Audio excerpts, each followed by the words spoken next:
All right, we are following a breaking news coming out of Guinea Bissau right now. Gunfire, actual gunfire echoed through the capital of Guinea Bissau earlier today, November 26, 2025. And within hours, the military had seized control of the country.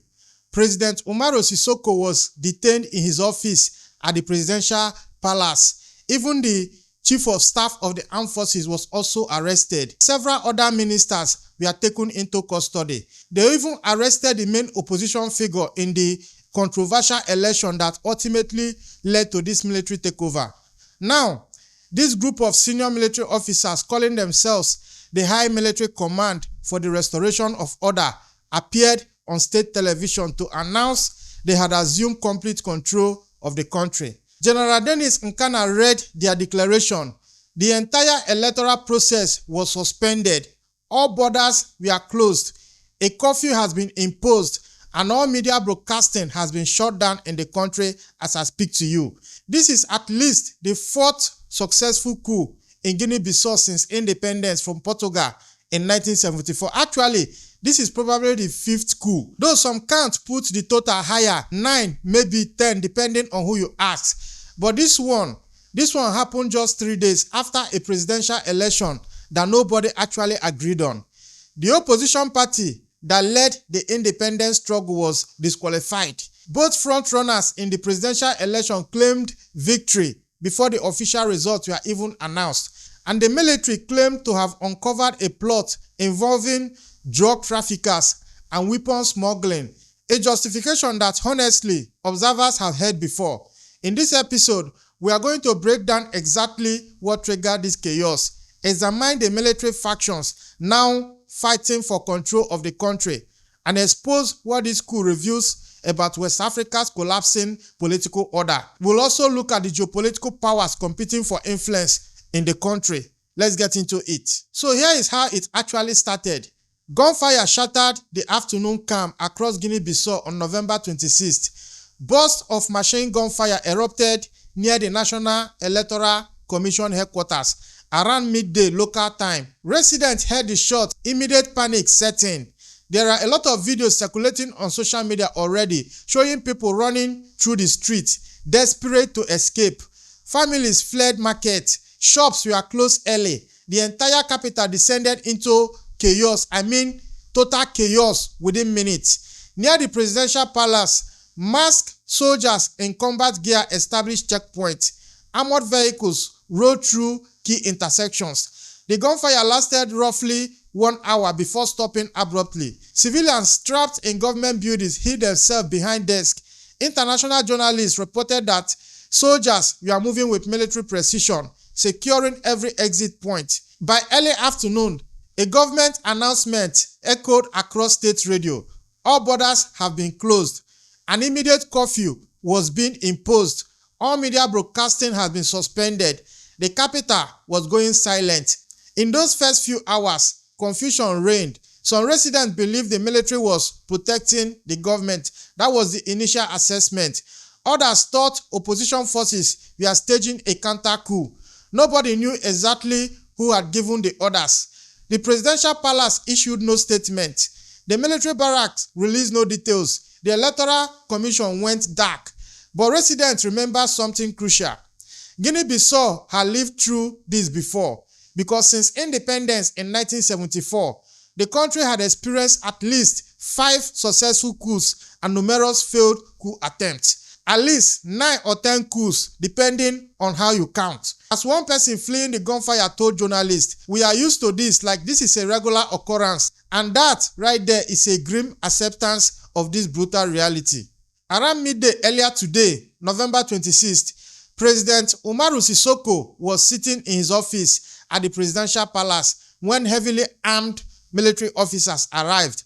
According to Embaló himself, and this is him speaking directly to French magazine Jeune Afrique from his office, he was initially detained without force being used against him. He stated the operation was led by military units, though conflicting reports earlier emerged about exactly which commanders ordered the action. The detention was swift and coordinated. The president was not physically beaten according to reports, No shots were fired at him directly. He was simply told he was under arrest and could not leave. Around the same time, General Biangwe Ntan, the Armed Forces Chief of Staff, he was arrested by rival officers. The Deputy Chief of Staff was also detained. Interior Minister was also taken into custody.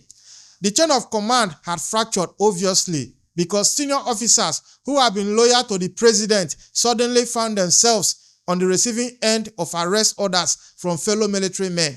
This was not chaos. This was, for lack of a better word, a planned military operation executed by officers who had decided the president had to go.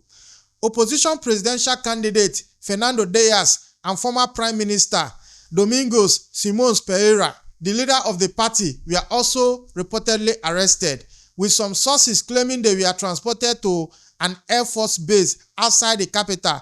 Though I should say this, these specific details remain less confirmed than the other arrests. Within hours, there are a lot of videos on social media showing convoys of military trucks moving through Guinea-Bissau. Soldiers celebrated in barracks. Officers read statements on television about restoring order. The detention of the entire civilian and military leadership have been completed in less than 2 hours. Now note this, because 3 days before this coup, on November 23rd, Guinea-Bissau held its presidential and legislative elections. The atmosphere was already tense before voting even began.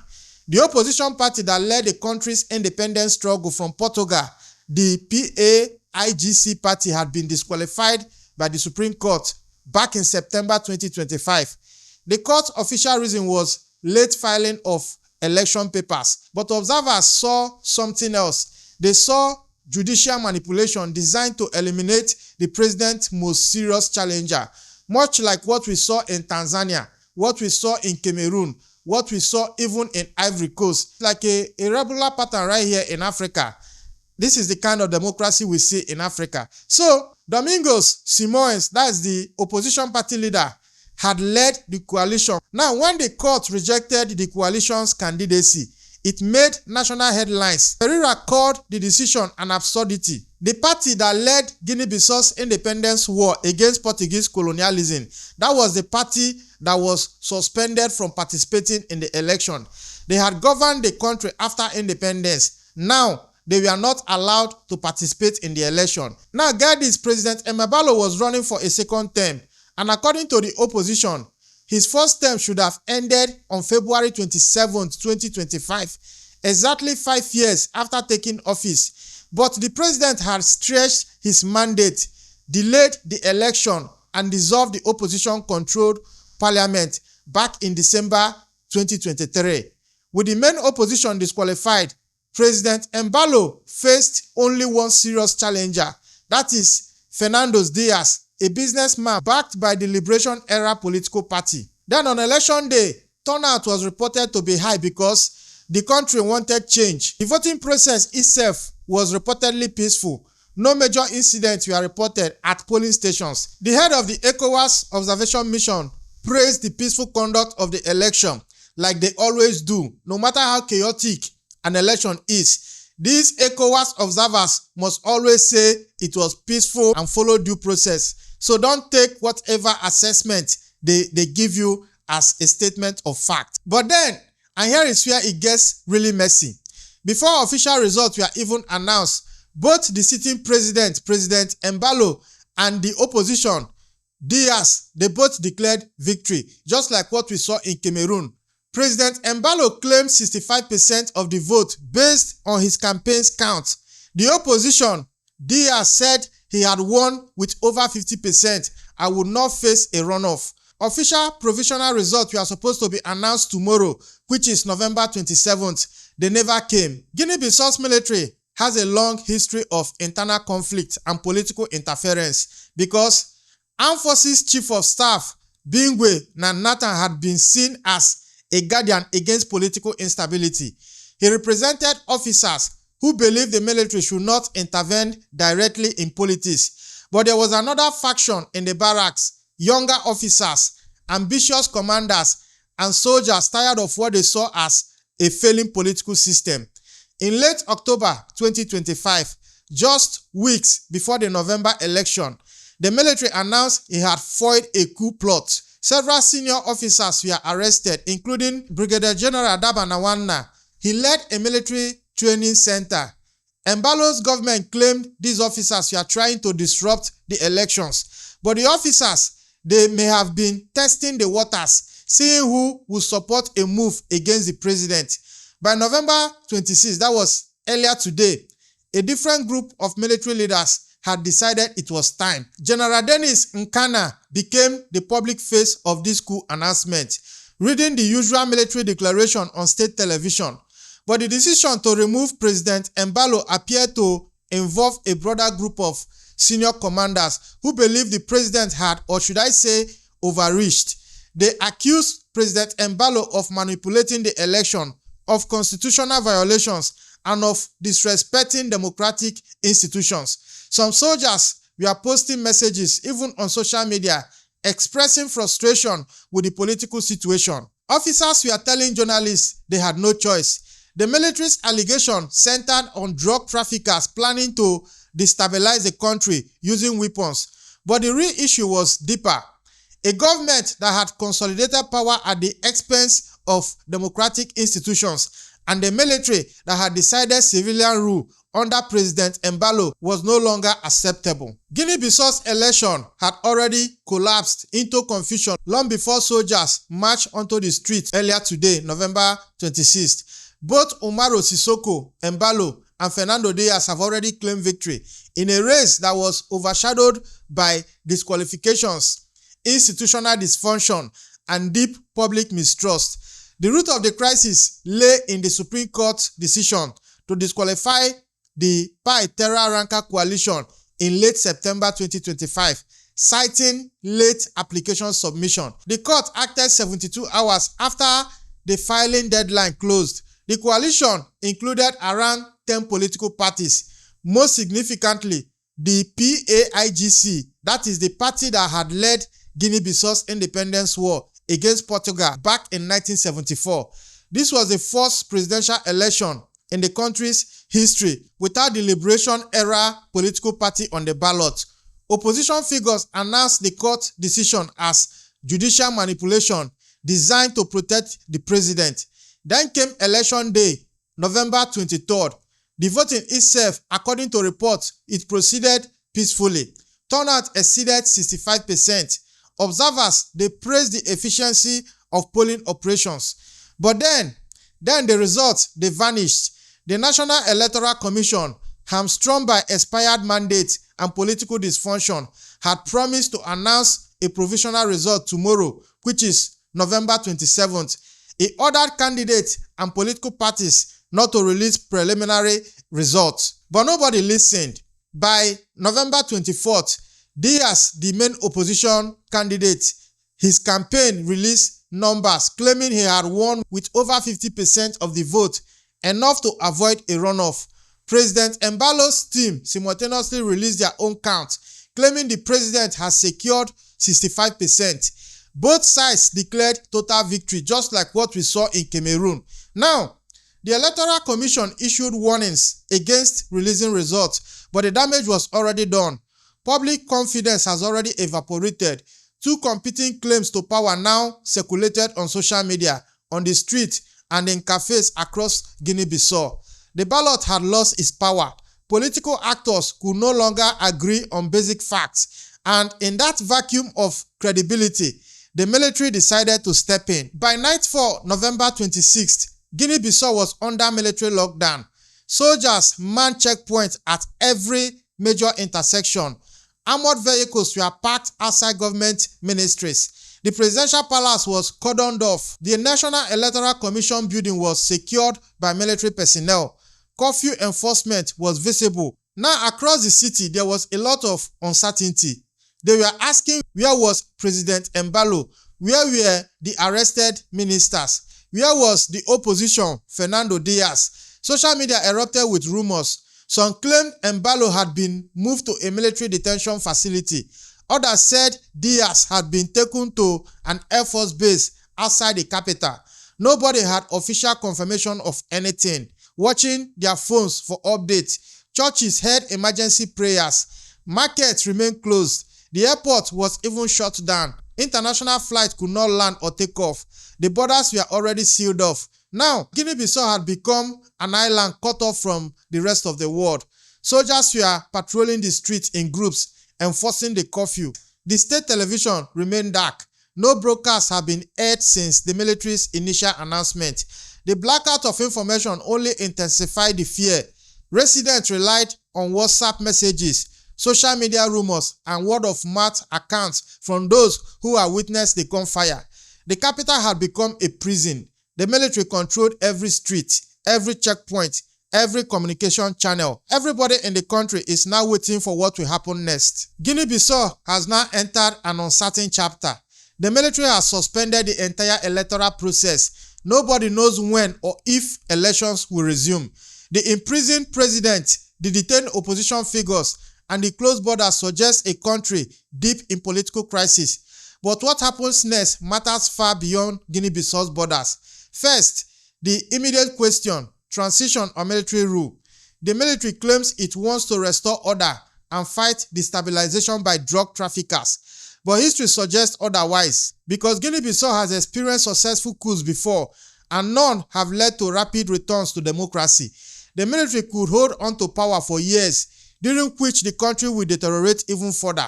Second, the geopolitical realignment. With Guinea-Bissau aligned with Russia and the AES bloc, President Embaló had visited Moscow on February 25th and 26, 2025, just one day before the opposition claimed his term legally expired. During that visit, he discussed mineral exploration, military training, and called Russia a reliable partner. If the new military leadership cultivates ties with Russia and China while rejecting ECOWAS mediation, Guinea-Bissau could become addition to the emerging anti-Western alliance taking shape across the Sahel.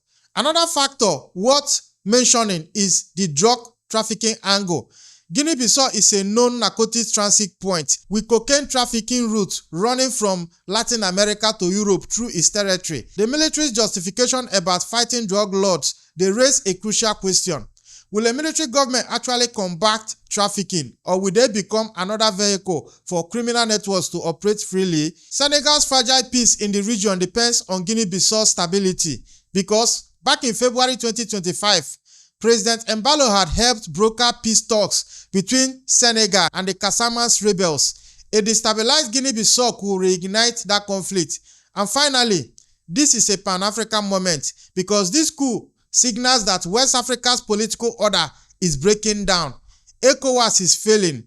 Civilian governments are losing legitimacy. The military is increasingly stepping in. And external powers, I'm talking about Russia, China, and even the West, they are all competing to influence the outcome.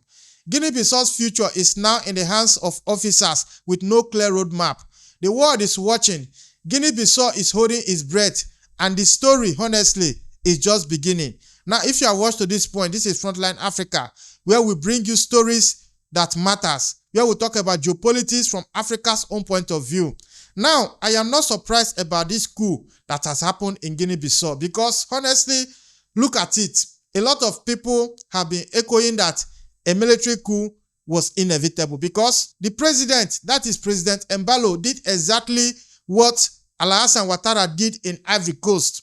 He did exactly what Paul Biya did in Cameroon, and he did exactly what Suluhu Hassan did in Tanzania, suspending oppositions, suspending political parties, and in his case, he even extended his tenure. Like, he was even an illegal president as at the time the election was happening. So, there were a lot of recipes for a coup to happen.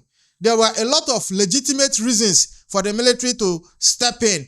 And now that it has happened, it is now left in the hands of the military to decide whether to continue with the electoral process or scrap democracy entirely and seize total control of the country. Ladies and gentlemen, this is a breaking news. We will continue to monitor the situation in Guinea-Bissau, and we will report as we always do here. If you want to continue to see my content, maybe consider to subscribe and turn on those notifications. I am your host, Ezekiel Enejeta, and I will see you in the next one. It's a bye-bye for now.